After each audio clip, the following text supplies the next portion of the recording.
একটু শীত পড়লে যেখানে ছোট্ট থেকে বড় কারোরই বিছানা ছাড়তে মন চায় না, সেখানে কনকনে শীত আর টানা তুষারপাতের মধ্যেও স্কুলে যাওয়ার দৃঢ়তা দেখালো এক ছোট্ট শিশু।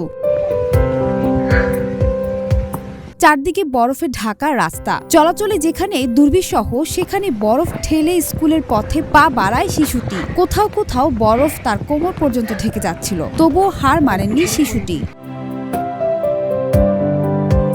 সম্প্রতি সামাজিক যোগাযোগ মাধ্যমে এমনই একটি ভিডিও ছড়িয়ে পড়ে। ভিডিওতে দেখা যায় তুষারপাতের মধ্যে এক শিশু ধীরে ধীরে বরফে ঢাকা রাস্তা পার হয়ে স্কুলের দিকে এগিয়ে যাচ্ছে। কঠিন পরিস্থিতির মধ্যেও তার লক্ষ্য একটাই, স্কুলে পৌঁছানো।